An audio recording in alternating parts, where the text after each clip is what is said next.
everybody. Welcome to another edition of Success Interviews. We have a great guest with us today. My name is Amanda. I'm the Director of Communications for Resident, for those of you that don't know me, and I'm going to let him introduce himself. Hi, everyone. Hi, Amanda. Thank you for the introduction. I'm Dr. Avi Singh. I matched in neurology at Emory University, Atlanta this year. And I've always been passionate about neurology, but more so also about teaching and mentoring people to make the American dream happen. So as an IMG, I understand that it's challenging. It's not the easiest path, but I'm also here to tell you that it's absolutely possible if you just keep a few things in mind, follow the right tips, tricks, and just you need to want it badly enough. That's it. So yeah. I hope this session can do that. So with that in mind, how did you decide? Because last year, this time would probably when you were prepping your application, you were starting to get all of your ducks in a row, you're working on your certification, that kind of thing. How did you manage that? How did you approach it? How did you manage your stress level?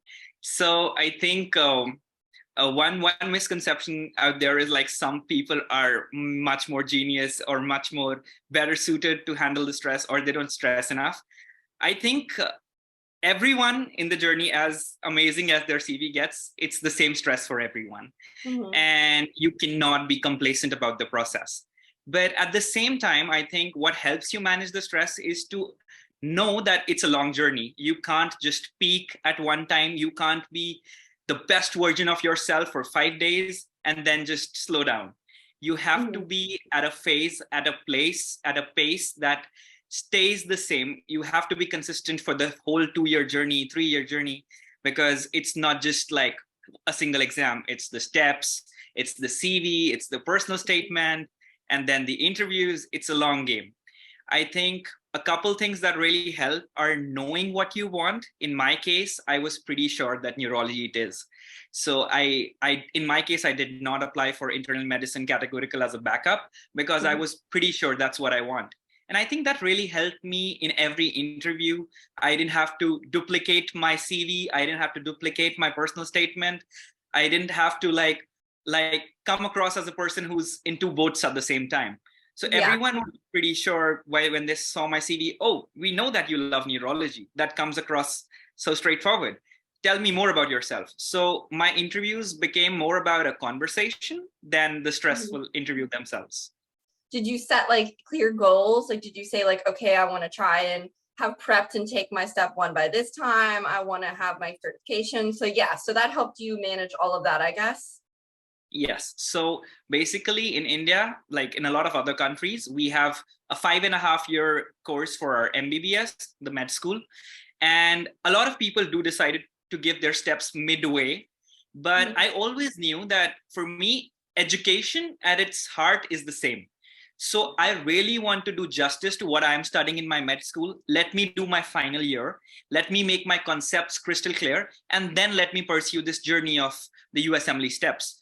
I don't want to run behind thinking that I'm going to say 1 year or anything. I want to be much more confident when I appear for the steps. So I think I did my step 1 in my final year in my internship, which really helped me. Everything I learned in my med school, it came to help. It came to use. The same thing when I didn't rush with my step. I took a decent amount of time. I set my goal for about 6-7 months for my step 1. And the only thing that I had in my mind that I wanted to give it before it became pass or fail, because it did help having a score. If not in a very objective way, subconsciously, I'm sure it does help. A lot of program directors think oh, the step 2 score wasn't just a fluke. This guy is a consistent guy. So I think it does get more difficult with only step 2 now that you have just a single chance to go about it. But again, I think building onto your base in step 1 is extremely important because they're steps for a reason. You can't really score amazing unless you have a great step 1 base in step 2. How did you decide what programs you were going to apply to? Did you apply to a lot of them? Were you more picky with it? I know some people are I'm only applying to places I definitely want to go. Yeah. How did you decide? Okay, so I had a few things in my head. Personally, for me, the priority wasn't just to match. It was to match in a program that I want to go to. And for me, I knew myself, I am in love with teaching. I genuinely like research, but more so, I want to help a lot of people and like maybe start a company later in the day. So for me, a university-based program had to happen. So my CV, my interviews, all of them screamed like, oh, this guy needs to be in a university-based program.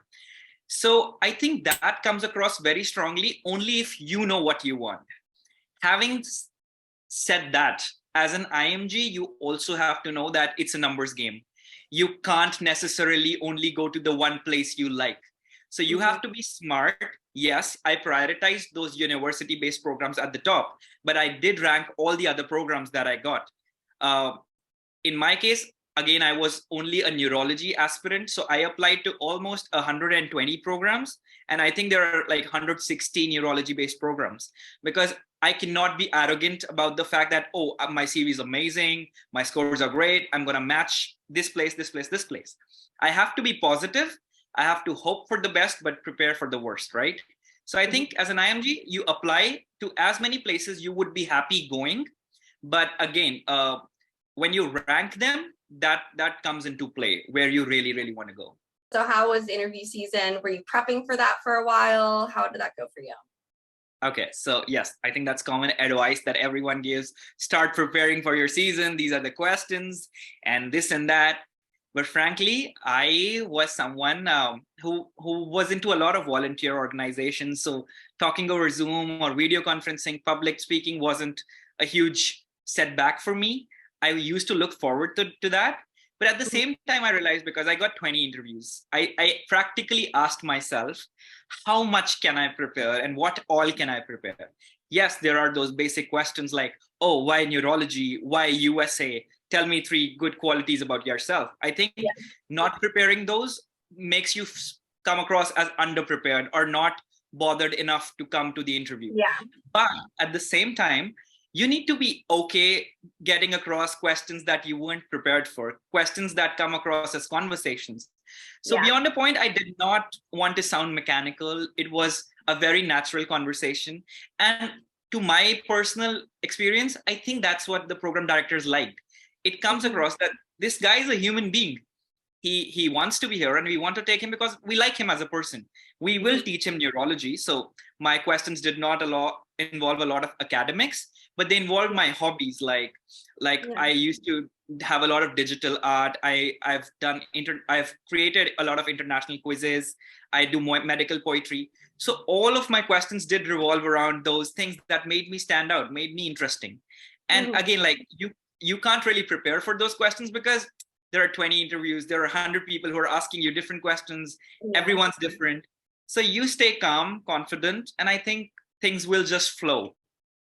Okay, that's good. I like that. So you had your interviews, and I'm sure, like you said, some things flow. You maybe had an idea going into your rank order list. What did interviews mostly impact your decision, or was it? Okay. So there were a lot of factors when you make the rank order list. Especially neurology being an advanced program, you have to also understand how the supplemental rank order list works and everything. But there were a few things that were on my absolute priority parameters, like I have to go to the best possible program, which is a university-based program. I love education and research, so probably places which offer me extracurricular tracks. Also, an important aspect for me was the city that I was going to live in. I'm a very outgoing person, and I've heard people who want to like match into places, Ivy League and everything, but they're not necessarily happy with the city.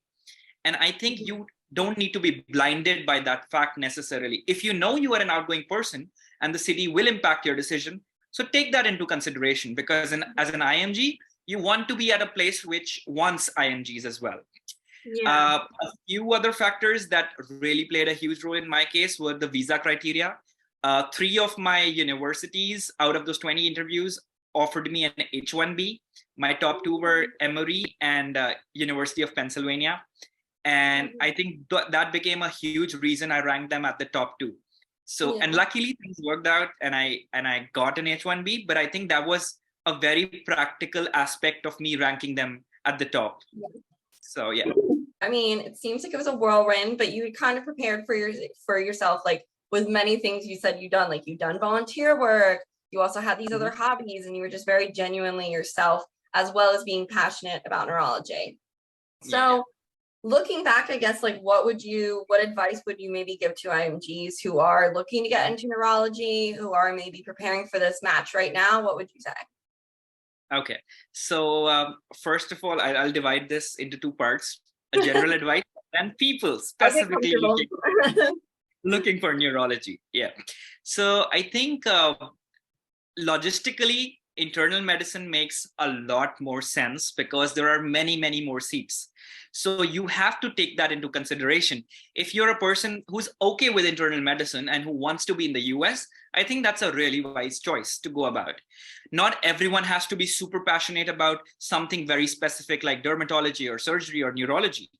Don't run behind what other people are doing or only because things are more difficult. Having said that, some people might be really passionate about certain specialities, right? And yes, it is more difficult, but someone does get that. So if, for example, in my case, you were a neurology aspirant, then you should believe in yourself that neurology it is. And then your CV should scream neurology, and then your work should scream neurology. If I got one opportunity to do a case report or a research, then I would rather choose a neurology topic because that helps my case in that way. But at the same time, there's not everyone's like that super confident about what they want, right? So a lot of neurology people do apply for internal medicine as a backup, which does make sense. And neither of them is a wrong strategy to go about it. But if you're like going across the neurology interviews, then you want to come across as a person who is all into neurology, who is not having a backup, because there are other people who are willing to kill themselves to get that one seat, right? Yeah. So either you fake it till you make it is kind of my advice, if that is how you want to take it. But in my case, it was very genuine, which just helped my own scenario. Like I knew it's such a struggle to make another personal statement. So let me rather be myself, who I am, right? But at the same time, it's not impossible is my number one advice. Stay around people who make you think that you can do it. And there's a lot of misinformation out there is another concern that I have. So you want to take advice from people who are on similar journeys as you are. Don't take advice from people who are irrelevant to your journey, because there's already too much out there. You want to be focused on your own journey, and you'll make it for sure. All the best. Before we wrap up, is there anything else that you want to add? Okay, so one thing that there are actually a couple messages that I do have for a lot of people. Yeah, go for it. So one thing that I see a lot of people doing is starting from the very basic question, like we want to give USMLE, but we don't know if going to the US is a good idea or staying in my home country is a good idea. And what we usually do is copy a lot of people. You have to understand that you are unique, your situation is unique, your preferences are unique. Nothing is a wrong decision. And same thing, once you choose the USMLE path, which is a long journey, can be frustrating at times. You don't need to follow anyone in specific. What your timeline with the steps is can be different depending on your situation. And you don't need to have an inferiority complex because you are a 1 year older graduate. If you can justify that, it's absolutely fine. That's my advice number one, that you are unique and accept your own story. You'll be absolutely fine. Advice number two is, I see a lot of people who learn a lot of things, who know a lot, but they hesitate when they have to share it with other people. It's like, this is my own knowledge. I don't want to keep it. I don't want to share it with anyone else. I think USA has space for everyone who deserves that position and for no one who doesn't deserve it. So if you share your knowledge, you are not risking your own position. Don't worry. And just being kind and helping others in their own way will definitely make you feel good about yourself and help you as well. Like I think the best way to learn is to teach someone. And the third and final advice is, I hear a lot of people saying, oh, you have such a beautiful mind, you're leaving your own country, it's kind of a brain drain. But I think you shouldn't feel guilty about it, because think of the world as one place, as one home. You go to the place that makes you the best version of yourself. if I'm going to the USA, I have the best resources to be a neurologist. I think I'll be in a much better place to help everyone on the planet, including my home country. So I think just take those 3 positive messages with yourself wherever you go, stay confident. And I hope to see as many people in the USA. I mean, if you want it, this is the most beautiful job on the planet. No doubt about it. Yeah. Oh, I love your enthusiasm. Well, it's been such a pleasure having you today. And, I'm sure we'll be collabing more in the future. I'm sure that you guys will see this face more. I know that you guys can always feel free to reach out to us if you have any questions, and I'm sure that you can shoot a private message to him as well. And we will have your handle in the description. So just click that below. I hope that everybody has an amazing day. Thank you for watching. It's been a pleasure, Amanda. See you.